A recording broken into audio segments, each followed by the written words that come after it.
Hey everyone, this is Paulo from the MB Academy, and in today's video I'm going to be showing you how to make basses like the ones in the track Don't Need You by High Contrast and BOU. So this is the original track.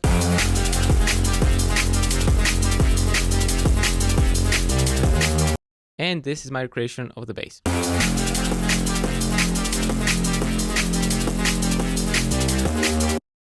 But before we get started with the video, make sure you get subscribed to the channel and hit the notification bell to not miss any for future videos. And if you want to support the channel, consider grabbing one of our products at dmbacademy.com. We have crazy preset packs. We have producer bundles made by pro artists like Icicle, Current Value, Abyss, Mastic, and many more, showing you how to make tracks from start to finish with all project files, presets, samples, etc. included. And speaking about samples and presets, if you want the ones from this video, consider joining Preset Pass. The link is also in the description. So, with all that being said, let's get into the video. Okay, so these are the notes that we're going to be playing.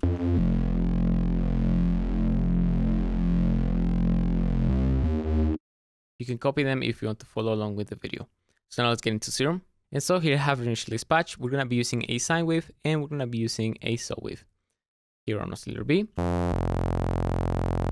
Then we're going to be detuning this sine wave slightly. And this is going to be for the very fast detuning, the classic sound that when you bring the stereo information down, you get this wobbling that happens.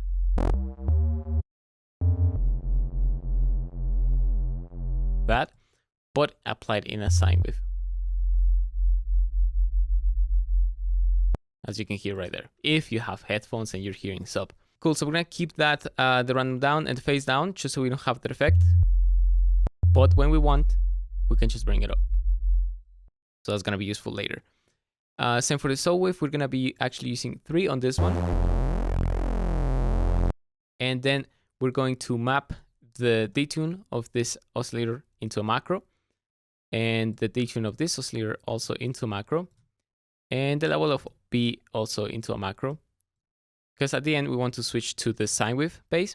So take a look at the meter here. When we have the saw wave, it's very stable. But when we have the sine wave one, it's actually moving. So you can see that very fast modulation in the amplitude here. That and that's what we're going to be using in the last notes. So that's why we're using the macro. Now for the tone of this, we're going to be using a bandpass. Set it on B, boost the resonance here, boost the drive a lot, and bring this down.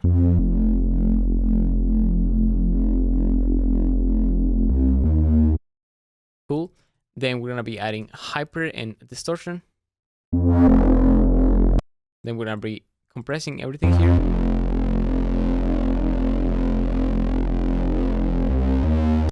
We're gonna be adding more of this EQ,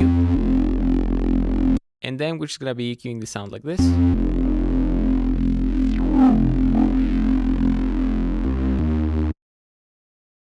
Now at the end we can just automate the macro like this, so the beginning is wobbly and then the end 2 with the sine wave, and that's what makes this bass. Now we can always just change the filter. And if we want, we can just change something, for example, like this EQ band, which I actually automated here, like that. And that's what gives this bass a very cool movement. So yeah, that's going to be it for the sound and also for this video. If you liked it, make sure you get subscribed to the channel and hit the notification bell to not miss any for future videos. And if you want to support the channel, consider grabbing one of our products at dmbacademy.com. We have crazy preset packs. We have producer bundles made by pro artists like Icicle, Current Value, Abyss, Mastic, and many more, showing you how to make tracks from start to finish with all project files, presets, samples, etc. included. And speaking about samples and presets, if you want the ones from this video, consider joining Preset Pass. The link is also in the description. So thank you so much for watching. Hope you have a nice day and I'll see you in the next video. Bye bye.